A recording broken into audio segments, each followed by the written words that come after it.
Que lo que mi gente, welcome to the Monoplaza F1 podcast. As always, I'm your host, Emi Bertre. And this week, I'm so excited.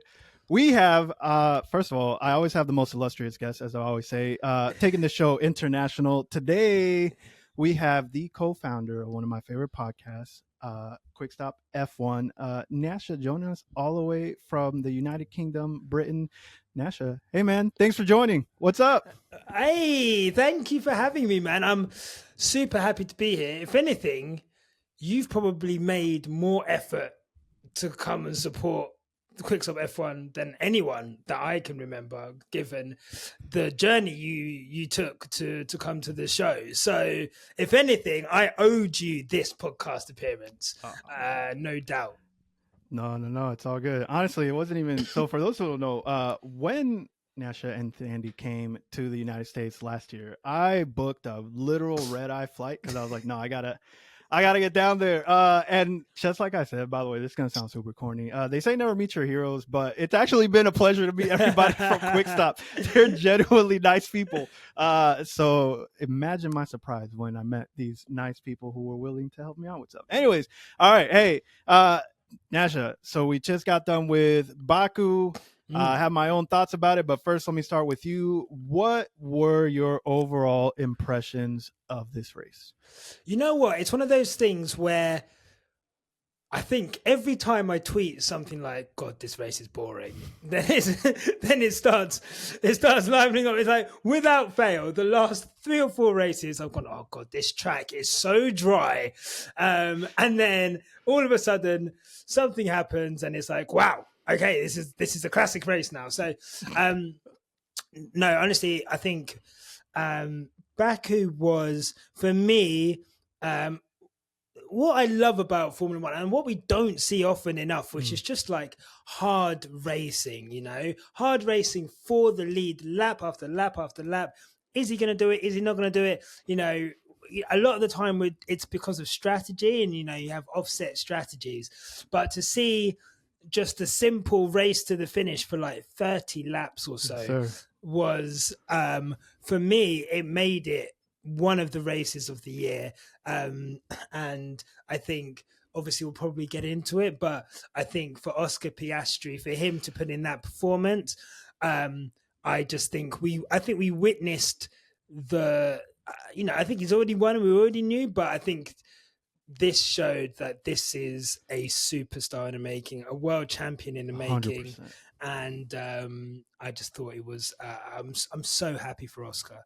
All right. So keeping the thou wow with you, I felt the same way about the race. Early on, then obviously on lap, was it like 20 when Oscar pulled that dive bomb, the brakes were working. I was like, okay, my son Oscar is on at that point, right? And obviously Leclerc is one who has, as you've described it, like the goofball gene. And I was like, so here's my thing. Going into the race, I actually didn't think Leclerc was going to win. All right. Like, you didn't? I did not. I have zero. Oh, wow. I love Charles, but it wasn't Lando that was behind Charles. It was Oscar. So for me, I was like, oh, if Oscar gets a chance, like, that's a wrap. So on lap 20, when he passed him, I was like, it's on. I honestly thought Oscar would have pulled away, but obviously Charles was able to keep up for several laps. It was super exciting. Oscar knew where he was trying to make that move, blocked it off, whatever. But I didn't think Charles was going to win. Why not? That's interesting. I didn't think Charles was going to win because I have zero confidence in Ferrari.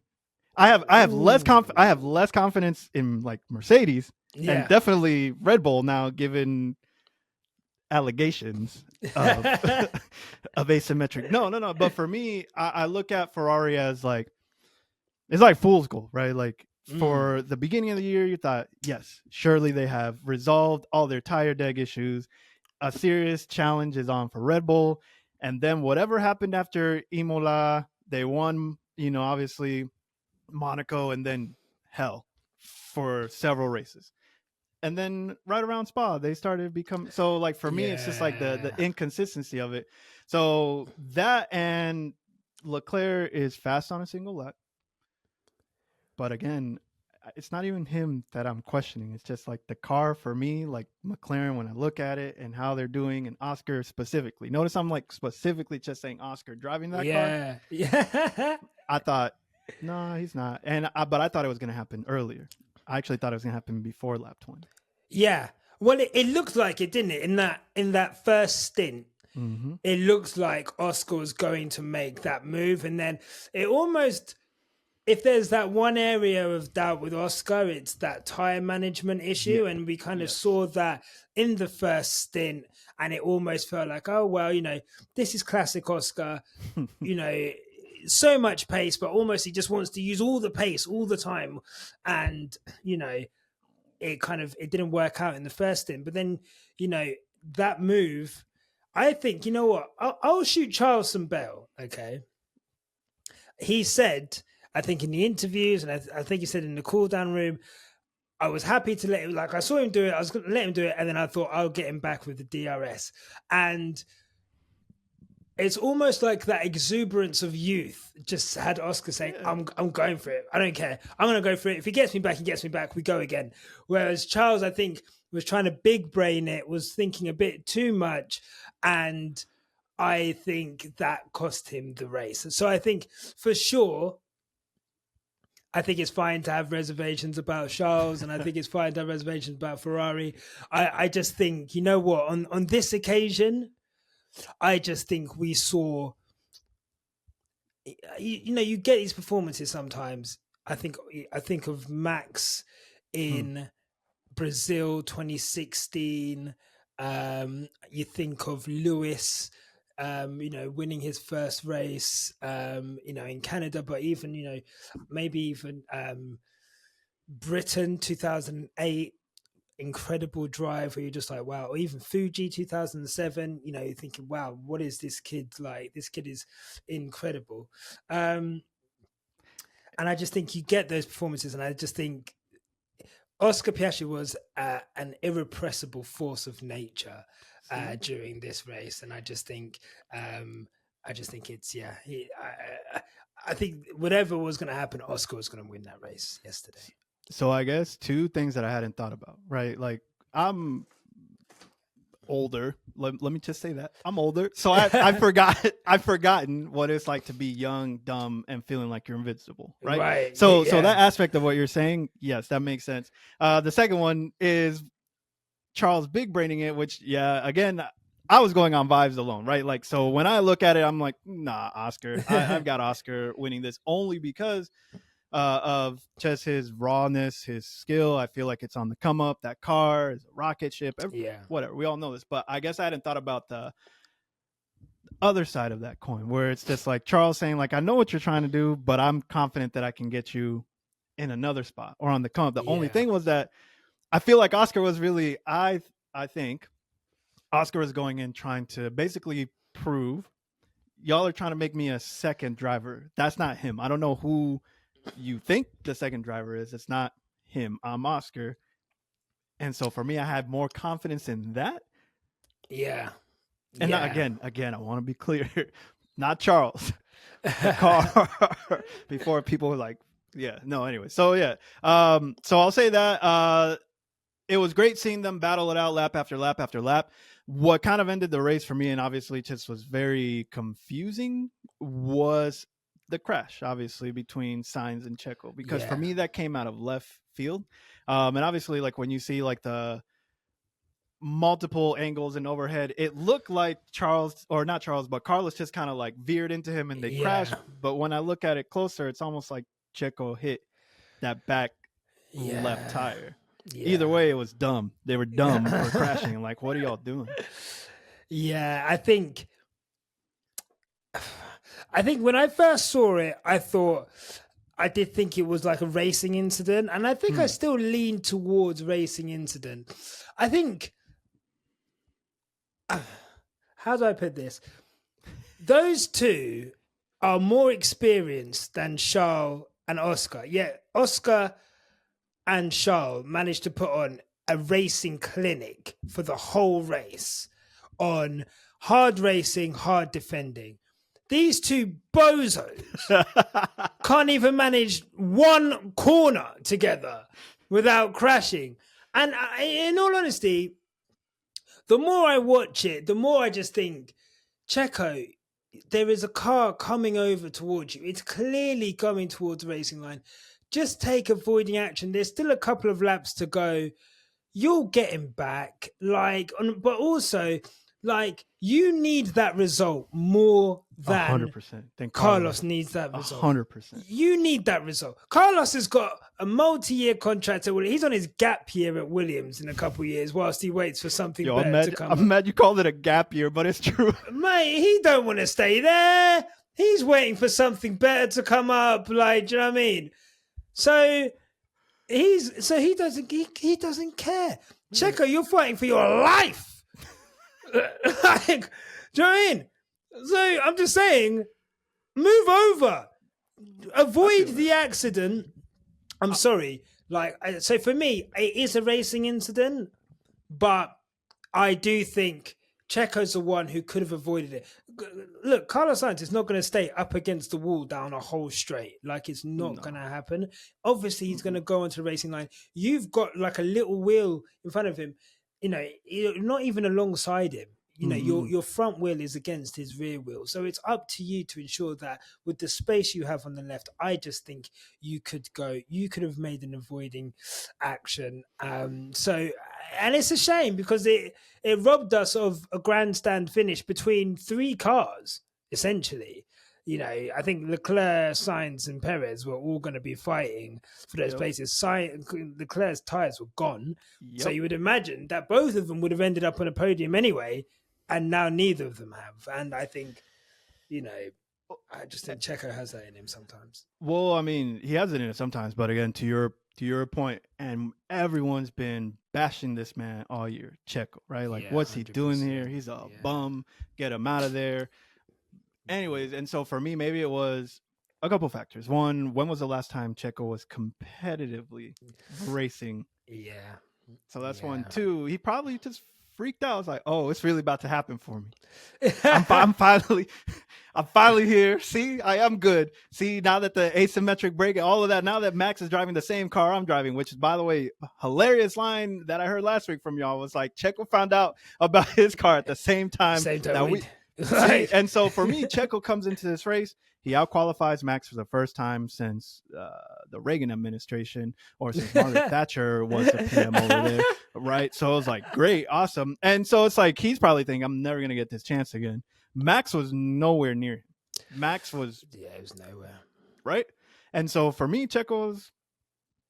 he got impatient. And you're right. I think he would have done Carlos in too, by the way. I think how Checo knows Baku, the fact that Carlos admittedly does not like Baku, Checo would have done him in. So I think he was on for a second place. And honestly, I think, again, you're right. Leclerc's tires were gone. I think he would have been out of the podium. But they did him a solid for whatever miracle championship fight I'm hoping for happens. But yeah. Yeah, look, I think... Again, it's just one of those things. F1, that's why F1 is such a beautiful sport, because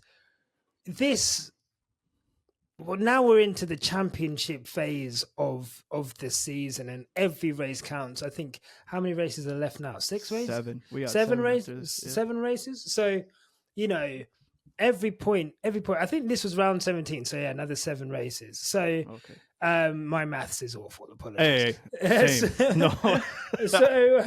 So I just think the drama and people are going to start taking a few more risks. People are going to start, being a bit more daring in the things that they do. But also, like you say, these narratives start to ramp up and ramp up and ramp up.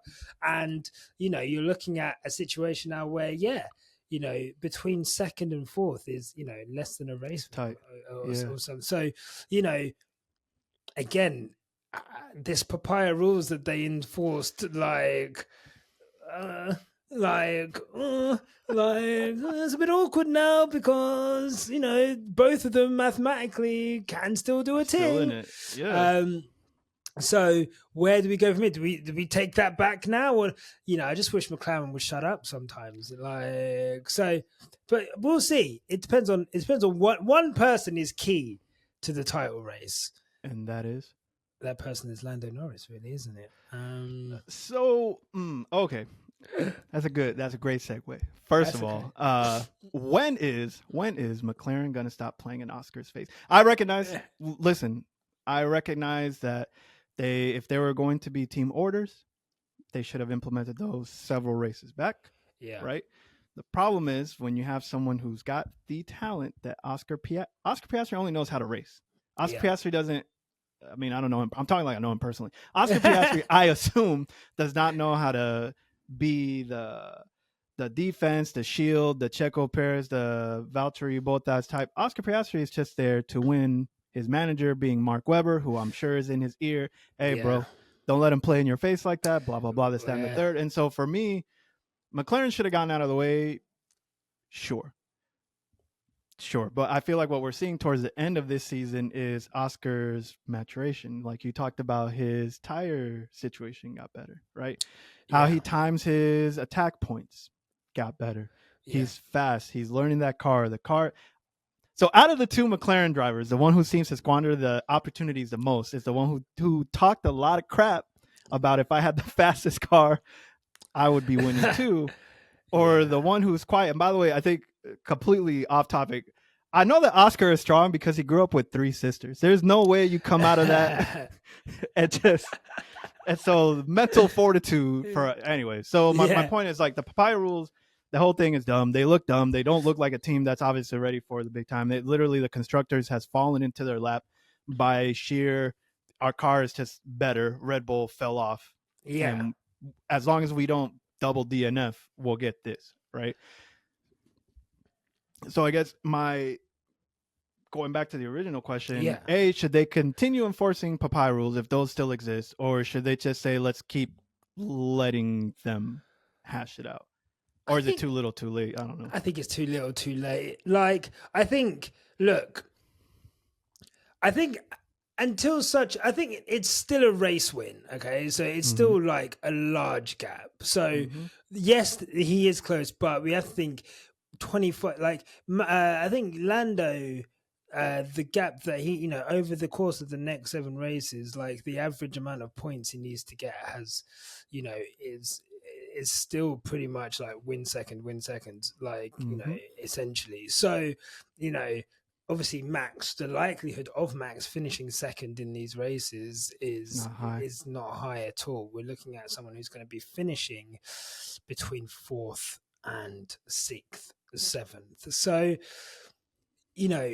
there's a real chance that even before we get to Abu Dhabi, there's a real chance, but by the time we get to around Brazil, Qatar, that Lando could be in the lead of the championship, and that's what you want. And I just think, personally, give Lando enough rope to hang himself with. If he is going to mess it up, then fine. But let's give him all the tools and support and confidence to say, we believe in you. Now, if he doesn't, then next season, it's all go. You'd assume they'll have the fastest car next season from the jump. You'd assume that you have to remember, if someone's not in the title race by like the 4th, 5th race, by the time we come to Europe next year, if a team's not in the title race, they are going to give up, because 2026 is around the corner. All resources are going to start going into next year's car. So which is why people are still bringing updates, because, Red Bull brought updates this weekend, didn't work, which is hilarious. But, it's really important for teams to finish strong, and it's really important for teams to start strong. So next season, you'd assume McLaren, if they start as they're finishing, they're going to have 2 drivers in the title race, and we could see, Lewis Hamilton, Rosberg situation, which we haven't really had, like 2 teammates going at it for the title. We've not had since 2014 to 16. So, my answer to that question is, they need to carry on and just on a race by race race basis, see how it goes. I would say that if Norris, and I just think if Norris and Piastri are in first and second, Piastri's first, Norris is second. Swap. I think it depends where Max is. I think it depends on Max. If Max is third, I think you need to swap them. If Max is fourth, sixth, seventh, if the gap between Max and Lando is smaller than the average points needed per race to beat Max, and Oscar is in a position where if they swap, then that position is enhanced, then they need to do it. Because there's no point in Oscar doing it whilst Lando is close to him, right? There's no point. No one's going to win, then what, right? So that's my point of view. I think race by race basis, if it's, and I'm sorry to get all technical on it, but if the average points gained is if the figure of that race is lower than what it should be, and you can get it higher, then they have to do it. They have to do it. They have to. 2008, sorry. Last time they won a drivers' championship. They would have won 2007, but they got chucked out because of Spygate. So I can't even remember when. It would have been like in maybe the 90s, like 98, 99 maybe. Yeah, it was 98, so, really and truly, McLaren have the opportunity to make history this season. Will it be painful for Oscar? Yes, but I'm sorry.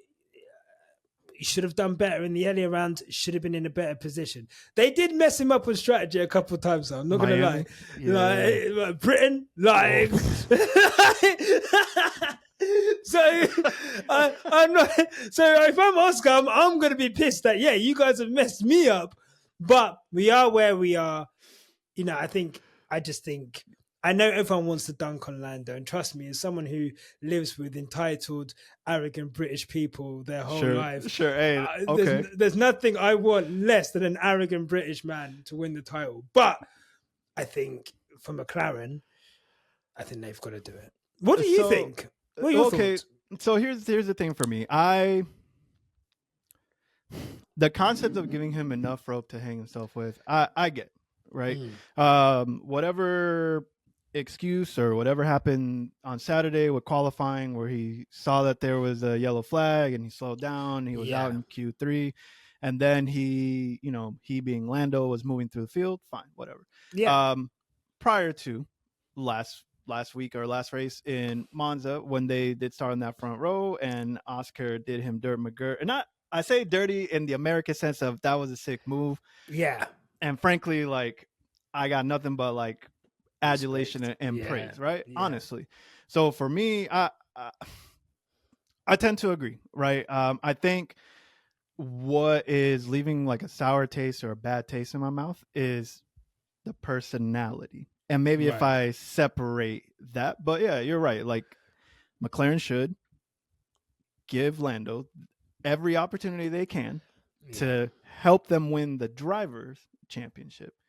If Lando can't capitalize, it sounds like at bare minimum, for me anyways, then Oscar should be there to pick up the pieces. Yeah. Right? So Oscar can't do anything about, Lando had a terrible qualifying, but I'm up in the front row. So what are we going to do? Are we going to swap during pits, or what like Lando crash, or Lando stuck behind DR? Like, you get what I'm saying? Like, Oscar for me is just going to be there and capitalize. I honestly don't think, I know he wants to win, but I don't feel like he feels any type of way. Like, for me, in his mind, he's like, I'm just showing y'all like what I can do. Yeah. At this point, if we want to put everything behind Lando, that's fine. Don't ask me that next year.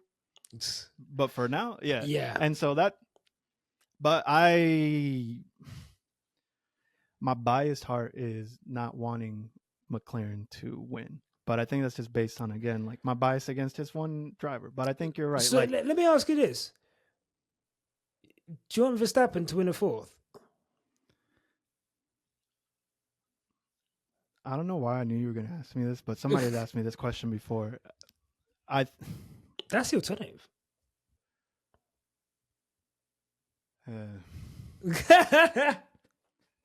So is it kind of like, when people say like the enemy of my enemy is my friend? Yeah.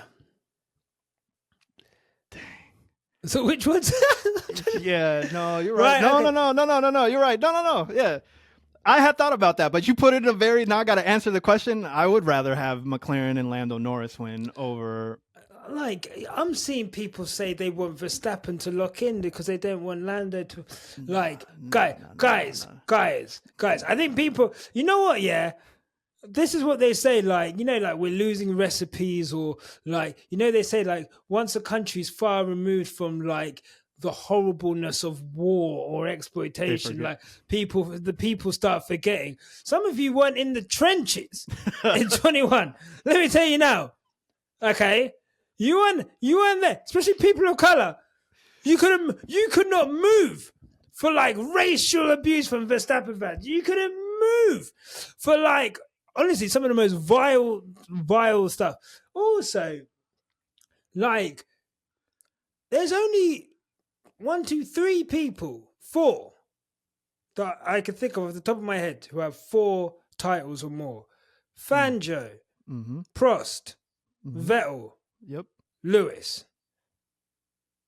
Schumacher, thank you. 5. Oh my God, I keep forgetting Schumacher.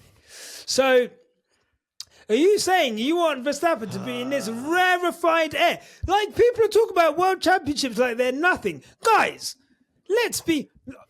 can we please have some sense here? All right, hey. I would love, look, also, guys, you're not remembering.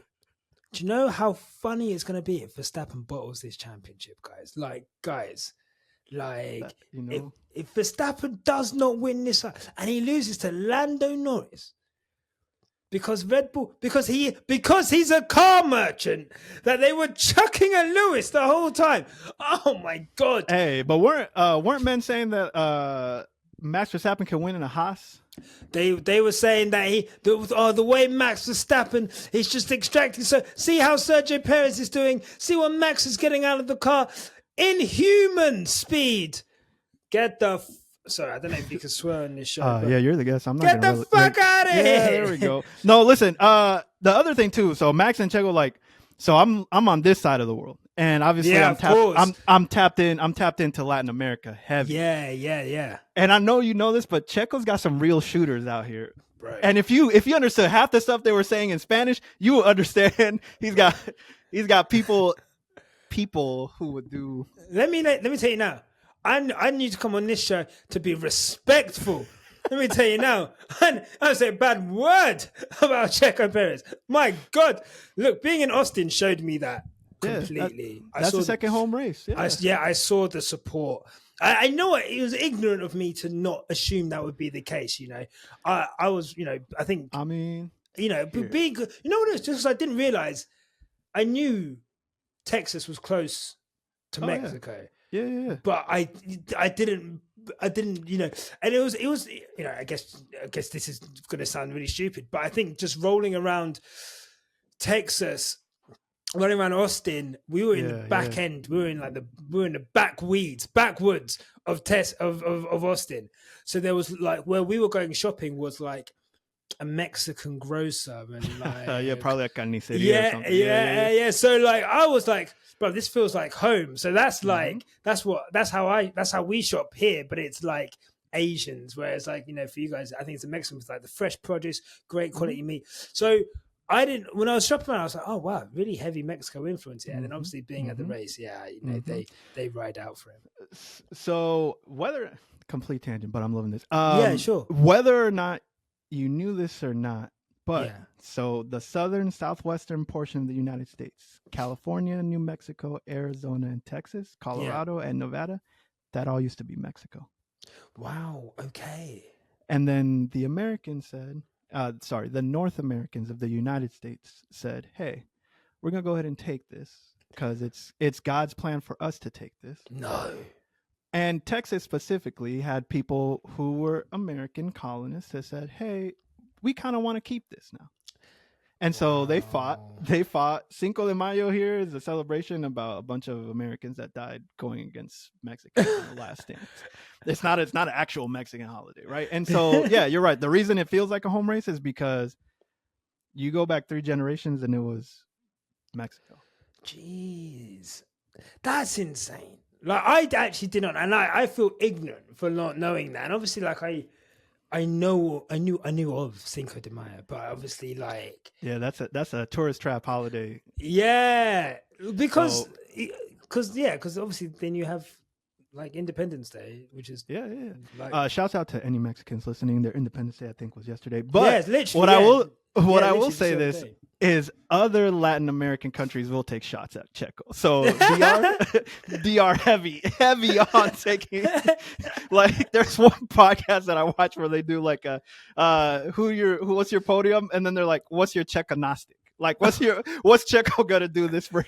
Wow. Yeah. Anyways, all right. So coming back, that's my ADHD coming through. No, so no, okay, we so both you're got right. that. I will say yes.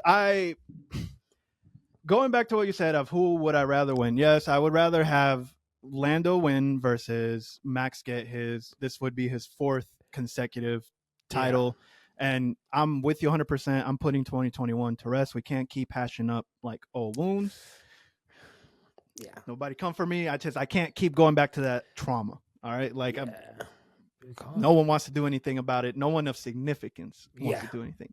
And so for me, again, yes, if it means Lewis's prestige, his accolades, his records, it's still intact, which it still will be, by the way. Like it still will be, but like by a greater margin, then I understand what you're saying. We'll give this one over here to Lando. Great job. You did it. Good luck repeating that this year.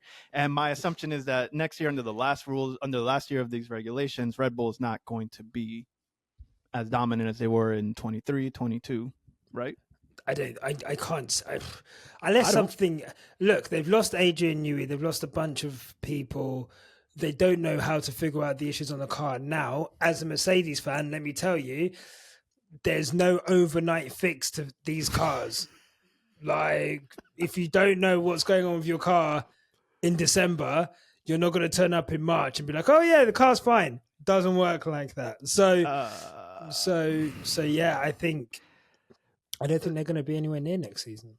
So I want to put a cap on Red Bull and ask you the final question. So I think I already know this, but I'm just confirming. In your mind, Max does not hang on, and he'll end up losing this with 7 races and X amount of sprints to go. The car's it's not there anymore. It's impossible, yeah. Okay, I can co-sign that. I just look at recent form. That's the issue. It's not been good. He's looked like a plebeian these last couple races, right? Like just looks like a driver who's driving a car that isn't absolute rocket ship / illegal. So much so that earlier on in this season, when I was doing this podcast, I was treating Max Verstappen's 4th. So after that first race, like I said, okay, it's just going to be a repeat of last year. So what am I going to be talking about throughout this season, right? Yeah. And 7 races in was like, yeah, it's done. He's the presumptive driver championship. And that has not been the case. And I think this season, honestly, for me, has been a good one in that and I was mentioning this to Tasha too. It's like last year was terrible. Think about how happy we were when Carlos Sainz won Singapore, right? Yeah. And then think about how this year we're getting multiple race winners, multiple pole sitters, and we're just kind of like, oh, okay, yeah. And I'm just like, everybody, stop. Y'all forgot what last year was like, and the year before that. Like, what are we? You don't want. Let me tell you now. Like last year was probably. Look, I lived through the Schumacher years at Ferrari, which were boring as fuck. And I lived through the Mercedes years. I still maintain that having an inter-team battle, whilst it was boring for everyone else, having 2 drivers go at it, I still think was more entertaining than one driver, just having a car that, you can start in 15th and be in first by like, what? Lap 3? Yeah, like, do you know what I mean? Like, that's insane. Like, so, okay, so let me say this to you, though. Like, I don't think it was boring when Lewis was like winning all of these championships, right? And here is my podcast. I'm gonna be super biased. I don't care. Matter of fact, I got Forza Lewis shirt on right now. My thing is this: when Lewis wins, when he has won, it means so much more to so many people, and the charisma of a champion is there. You take all that to the side, all that, his greatness and everything that he is, and look at how Lewis treats the incoming generation of drivers. And wanting to be, hey, my time is almost up. Let me help y'all. I know it's hard to be. So for me, it's the complete personal. And by the way, I know that early career Lewis Hamilton was, I'm going to get everything I can and get the most out of it. Whatever happens, right? Yeah. And the maturation process that happened. But for me, Lewis domination to me did not have the same feel as a Schumacher or a Verstappen. Like, because Verstappen was winning all those races last year, it was like, what a lovely drive. Yeah, and look, it's all a matter of taste, isn't it? Like, for some people, that's what they like about Max. He's a pure racer. I don't even want to say that because they're all pure racers. But he's someone who is no frills, no fancy stuff. You know, he spends his spare time in a racing sim. He goes out, he wins, goes home, goes back on the sim. So I think for some people, they like that and they enjoyed, you know, the last season. I think they tried to do that thing where they try to market it as like, we're witnessing sporting greatness. You'll never see anything like this in your life again. And it's just like, relax, brother. Like, this shit is boring as fuck. But it's all a matter of taste. I think what captivates people globally is storylines, narratives, characters within these storylines. And I think, you know, when Lewis was there, you know, when he was winning those races, Ferrari still won a couple of races or a few races. You know, there was a title battle in 2017 and 2018, which people forget about. 2017, 2018, sorry, 2020 had the quickest car, you know, that we've probably ever seen. Yep. But, you know, because Mercedes are fucking idiots, you know, they messed up in Italy, they messed up in I want to say in Russia, and you know, and Lewis had COVID on one of the races, so you know it was impossible for him to win all the races where he probably would have if it wasn't for some of those things. But we still had classic races, winning on 3 tires, the Mugello pileup. Checo Perez in coming from last to first in Sakir. Yeah. So, you know, I just think there was such a lack of that last season, which we thought was going to be the same this season when it started, but it really has remedied itself. And honestly, like, this is one of the best Formula One seasons. Obviously, 2021 is its own season. I don't think there'll ever be anything like 2021 ever again. Just for like, we'll never be in a time of place with F1. So, like, in terms of how a lot of people were like online for the first time in F1. We certainly were.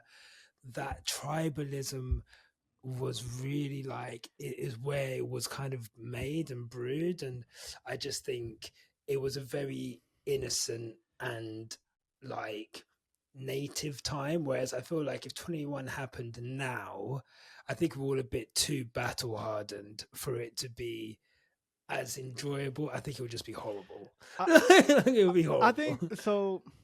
So my history of it, right? Like, I have a really dear friend, right? And he's been on my podcast a couple of times. His name's DJ. He's been a lifelong Formula One fan, I think, similar to yourself. And I think both of you are actually similar in age, and you both cheered for basically the same people. Yeah. Piastri and Ferrari. My first Formula One season was 2020, right? So it's COVID. Wow. We're all cooped up, right? That's because a great the thing season is, like, to get into it. because I grew up in Indianapolis, Indy 500, and I'd go to a lot of those races, but it's a different vibe for IndyCar. If you look like me, that's all I'm gonna say. It's great. It's great. Anyways, and so 2020, I saw that and I was like, W11, Lewis was dominating, and I naturally gravitated towards Lewis, obviously, because he looked a lot like me. I didn't see a lot of brown guys on the grid. Great. So when I tell you that 2020 was traumatic for me, and how that ended and having to sit through that and all of that, I was like, I'm good. And then to see 2022, when I thought, okay, it's gonna be the revenge tour, and then for them to do that crap they did, and then for 2023 to happen, and I was like, and 2022 hurt even more because of who won Brazil in 2022. right? Yeah. I was like, okay, we're definitely not going to win a title this year, but yeah. So, but full circle, I am agreeing with you. I don't think that Red Bull. You see, I'm all over the place. Sorry, Red Bull is not probably going to win this season. They're for sure not going to win the drivers. I think the only way that Max wins, which is I think similar to what you're saying, is if McLaren royally messes it up, and even then, it would still take Red Bull also getting surprise wins. It's McLaren's to mess up purely because they've got two other teams who are like as quick or quicker than Red Bull that are a buffer between them and Max. So, and even Checo's taking points off Max now. So, potentially should have. So, respectfully. So, like they can't get to you. Don't worry about it. Come see me. I'm in London. No, I'm joking.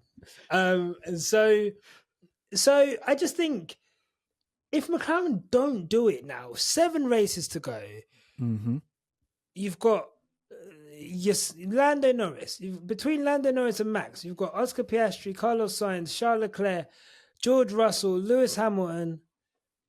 You've got 5 drivers there.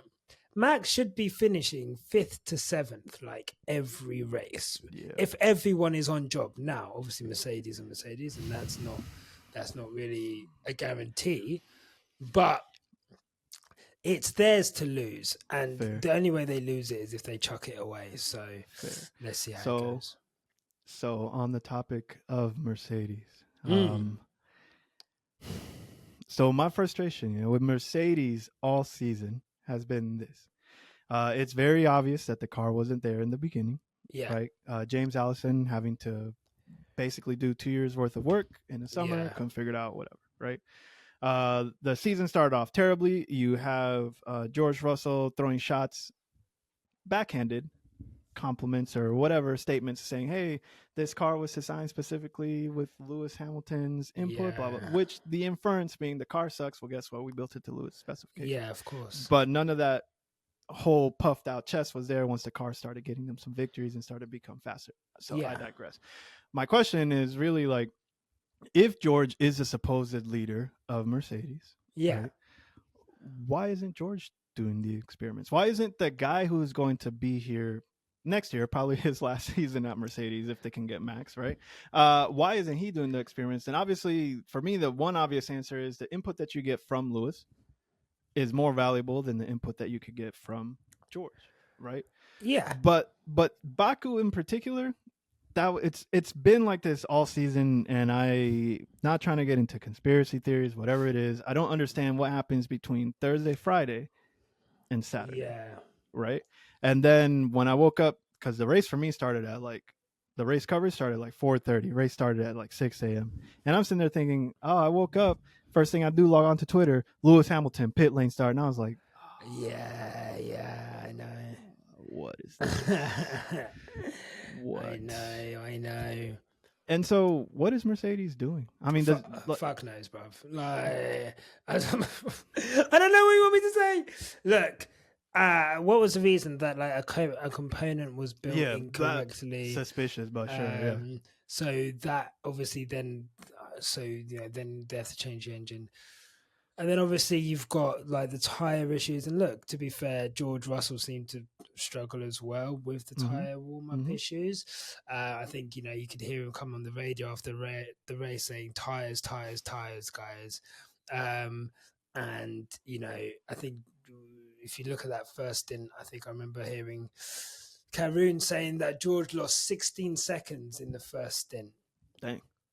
And obviously, he only finished 16 seconds behind, so he was on pace on the hard tire, but that medium tire just I think Lewis wasn't able to come through at all. But obviously Lewis, you could see him just fighting with the car, oversteer and understeer, into these corners. So it's just a shame with Mercedes because, every time you think Mercedes have like a handle on the pace of the car, it's so circuit specific, which I think at one point towards the back end of last season, back end of this of the summer before summer break, you're thinking, wow, everyone's like, oh, Lewis, have you made a mistake? No. And it's like, this team doesn't know, its arsehole from its elbow, to be honest. And like, and I just think it's a shame because next year, with Kimi and George, we'll see, how they're able to, how they're able to develop a car, because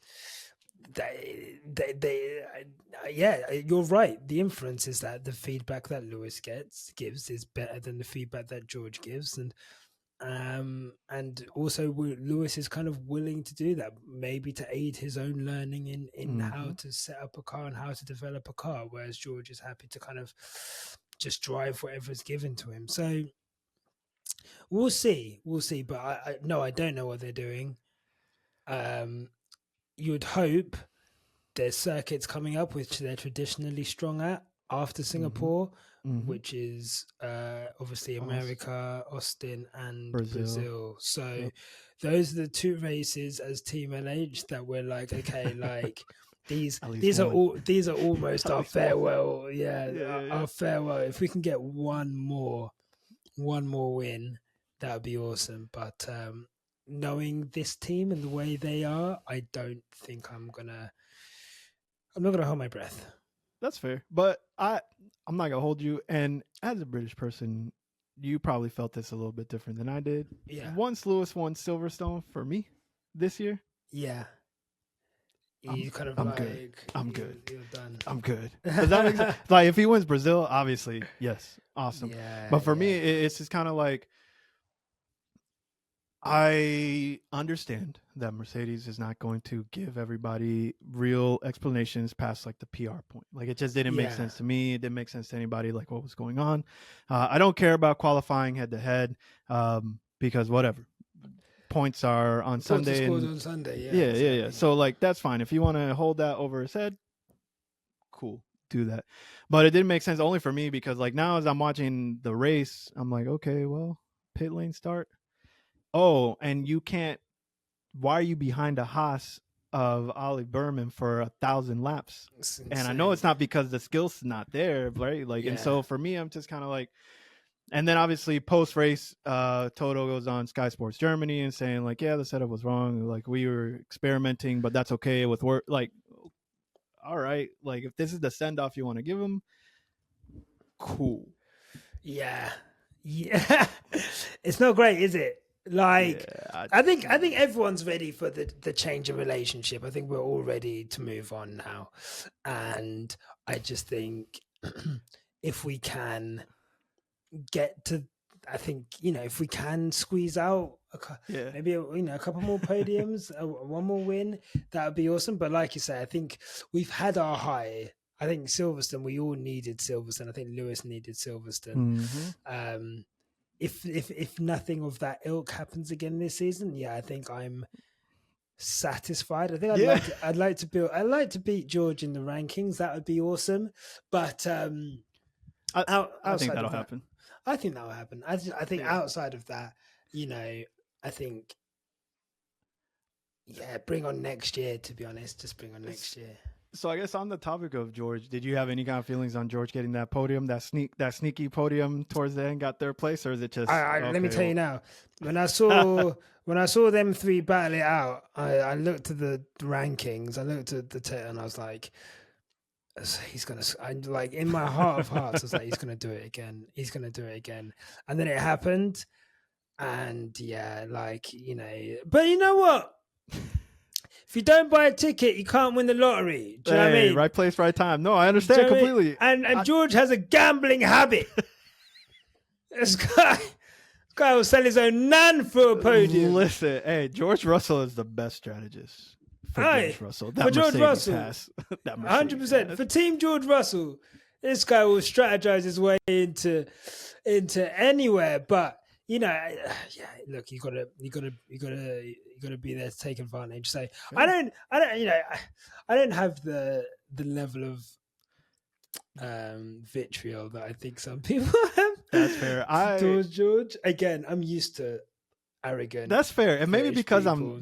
maybe because I'm not used to it. You know, like I'm not used to the verbal jabs that I hear over in the UK. I'm like, oh, that would devastate me. I don't know if I'd be able to recover because at face value, it sounds like you're saying something positive. But when I'm alone and I'm thinking about that, I'm like, oh, you just yeah, me right now. we will like our sarcasm and dryness masking how we really feel about people is it's really an acquired taste. Like people think like, oh, British people, fish and chips, cup of tea, oh, how cute. Like, no, we're horrible.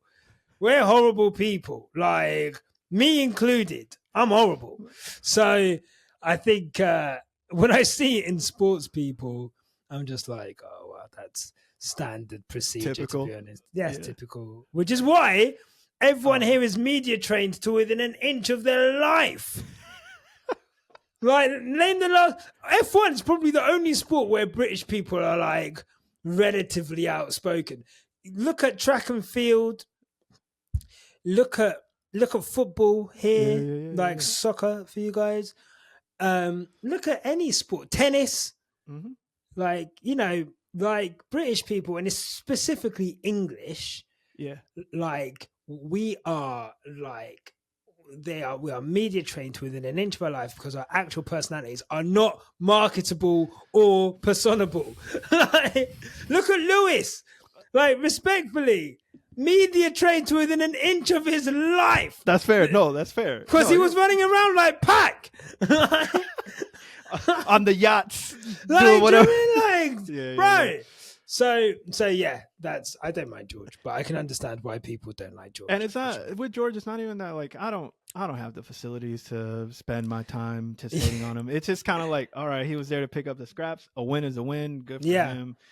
Keep it pushing. But for me, to the one thing that you talked about, I guess in American sports, it's completely different, right?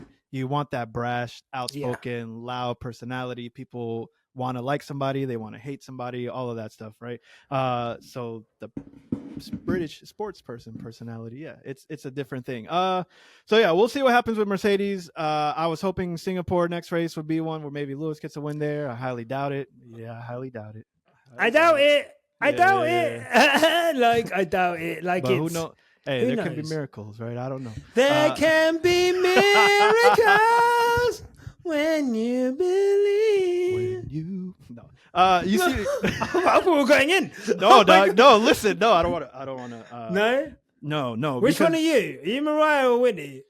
I want to say Mariah, but okay, cool. I'm gonna have to be Whitney because the locks. Yeah, I was gonna say I'll be Whitney because of the crack. Shut! You know, if I had your soundboard, I wish I had your soundboard so I could do shotgun sounds right now. Hey, hold on, let me do another one. Hey, I got. After this, I'm gonna hit you up. Hey, where'd you get that soundboard? No, and then everybody's gonna be like, "That man's just copying whatever QuickStop." Anyways, all right. You should have the sound. You're on Riverside. You should have the soundboard. It's from Riverside, mate. Just there's a music. No, listen. Hey, when we're done. There's a media tab. Just I got you. You can see it. You can just add your own media. When we're done. Oh Lord. Yeah. You should have never told me this. This is okay. All right. Focus up. So Mercedes, we'll see what happens. You know, I think the thing that's kind of sad for Lewis, it's clear for me that Lewis really does feel like Mercedes is his family, and he's been there for like 13 years, and the way it's ending, obviously it's not how he wanted it to end, but I think I am appreciative of the fact that he was smart enough to say, you know what, cool, con Dios, I'm going to Ferrari. They've been wanting me for a while. You guys, you fumbled a bad bitch, I'm out. Yeah, for sure. Right. So we'll see. The one thing that I want to talk about in specific to Lewis, and something that I said early on, is his love and appreciation for the rookies. So one person I want to get your thoughts on, because I have a couple. Franco Colapinto. How do you feel? Do you even rate him? Is he even in your radar? I mean, obviously, he's a clear upgrade from the American Eagle, Logan Sargent. I'm not going to kick a man while he's down, so I'm not. I will. Thank God. Oh my God. Jeez Louise. No, come on. Like, what are we doing here? Like, he was not of the level. Yeah, but I put that on Valls for bringing him back a second year. Yeah, that should never have happened. But he tried to do the whole. We'll give him the best possible opportunity. We'll give him, the support. But there was like no redeeming feature about Logan Sargent. Like, do you know what I mean? Like, No. there was not one point where you're like, you know what?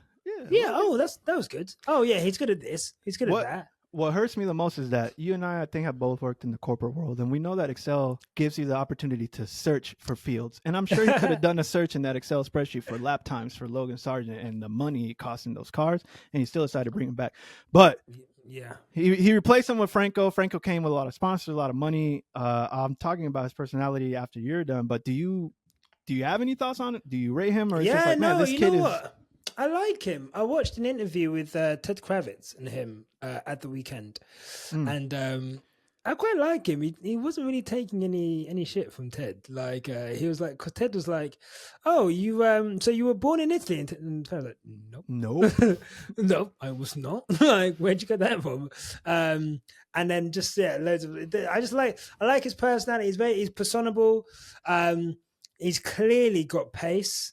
I like that. Mm-hmm. And you know what? Like, it's almost like, I feel like Williams is like the place where people can, make a wish. Like, do you mean like a wish? Like, Alex Albon come in, like, got a career. Nick DeVries came in, got a career.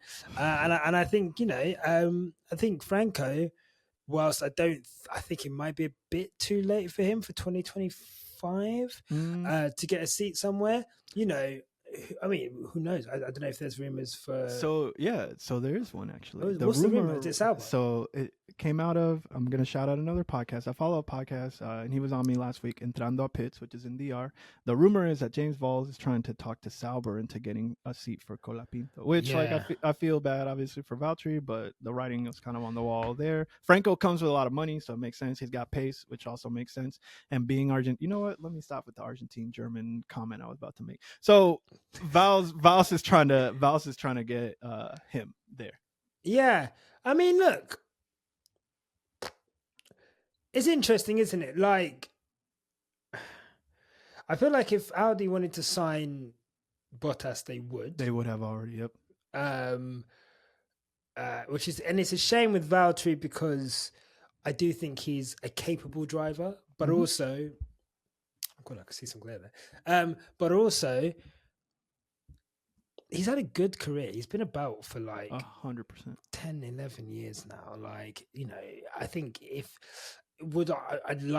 think if Franco can keep this up, there's no reason why he doesn't deserve that seat as much as anyone. But I guess also we have to be very realistic of the fact that Monza is a Williams track.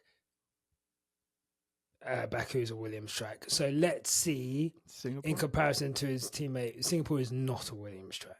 Like, it's the complete opposite of a Williams track. So let's see how that goes.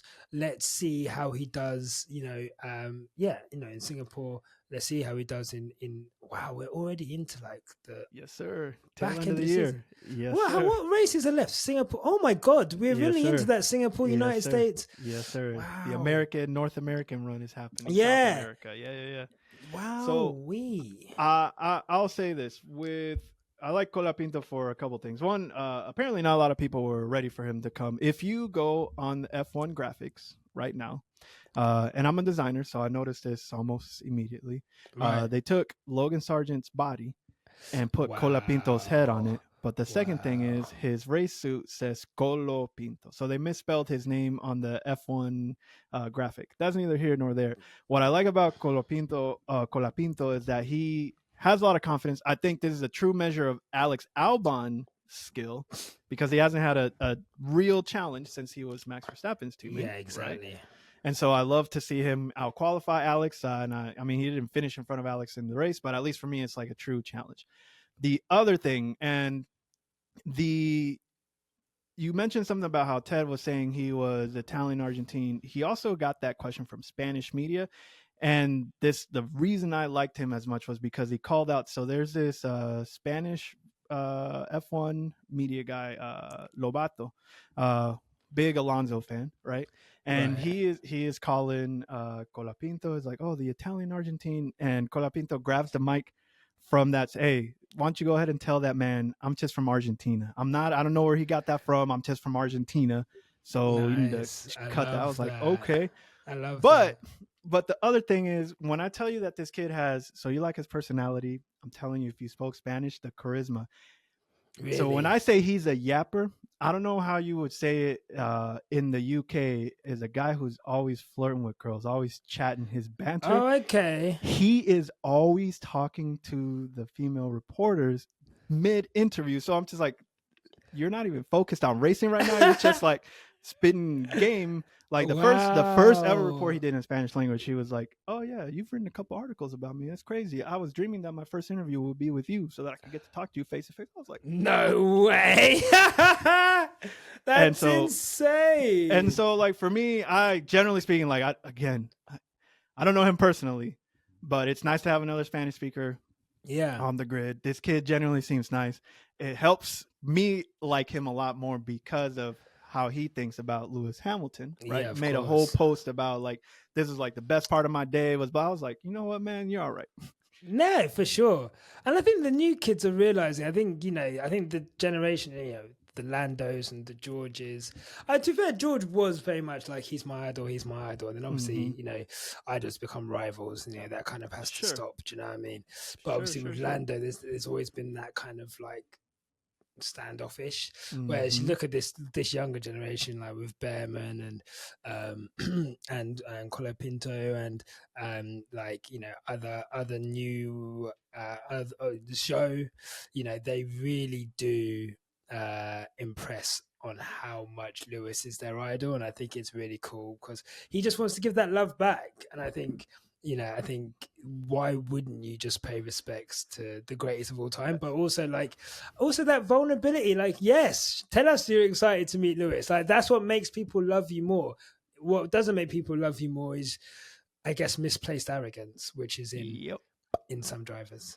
Yeah. And so last thing on Colapinto, honestly, it's exciting to watch that kid race. You're right. Like, I didn't realize the raw speed of, because admittedly, I didn't watch him. The last time I saw him in F2 was when Kimi Antonelli passed him in Eau Rouge and Spa in the wet. And it was like the craziest overtake I've ever seen in my life. And I was like, okay, this kid does not care about his life. But seeing him in the big leagues now, seeing him in F1, like, I really do hope he's still on the grid. I think maybe you're right. It's a little too late. If he can get in at Sauber, that'd be great, because I'd love for him to still be on there.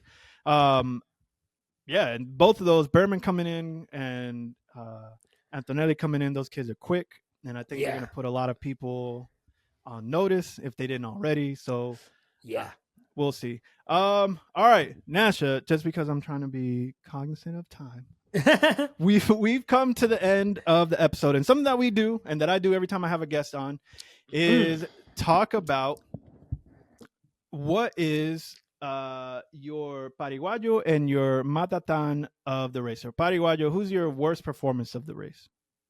Worst. Your worst. Pariguayo, who's your worst? Mercedes AMG F1 Petronas Brackley, whatever, like the boys and girls of the factory. The boys and girls of the factory. Fix up! Like... all right. Say. All right. You know what? I'm not even gonna say anything else. That's it. All right. So who's your Matatan? Who's your best performance for this race? Man, it can only be really. Yeah, I mean, obviously Oscar. I think Franco. I think I'm gonna give it to him, because I think the whole weekend he's been on it really good. And I just think that I love seeing people come in, taking their chance. Oscar, we always kind of knew what we were dealing with, but I love seeing someone come in and make a name for themselves. And I really feel like he really made a name for himself this weekend. And it's completely deserved. I think it was an incredible drive. in obviously a car that we know it, on circuits where there's long straights, we know it's going to be a difficult car to overtake, but you got to keep it out of the wall. You got to be consistent. You got to manage your tires. And I think he did all of those things really well. So yeah, I'm going to go with Franco. All right, shouts out Franco. I'm gonna co-sign that because I do like that. Okay, so we're on that same page. Nyasha, now that we've come to the end, where can people find you on the internet? You have a great podcast. Tell us more about that. About the podcast? I'm sorry. Oh yeah, do you want to tell you more about the podcast? Yeah, sure. We are called QuickStop F1. And we are a podcast that started 3 years ago. We talk about F1 in an irreverent way. I guess is the best way to describe it. But I guess it's, all the things that all the thoughts that you might have about a Formula One race that you might not hear in mainstream, or even individual independent content creation. Mm-hmm. We will say that I've got a great co-host called Tandy, who's very outspoken and has her own way of saying things, and I think that in terms of what we bring to the table, I guess, if you're looking for just a fun time podcast, then definitely, I guess, check us out. 100%. I co-sign that one 100%. I'm a big fan of QuickStop F1 podcast. They've been actually really big supporters. So shouts out to y'all. All right, everybody. That's with it. What we've got. I mean, basically, we are at an end. As always, if you're watching, comment, like, subscribe. Don't forget to tell your tíos, your tías, your mamis, your papis, abuelos, abuelas for the Monoplaza F1 podcast. That was Nyasha. This is Emmy. Peace. Peace.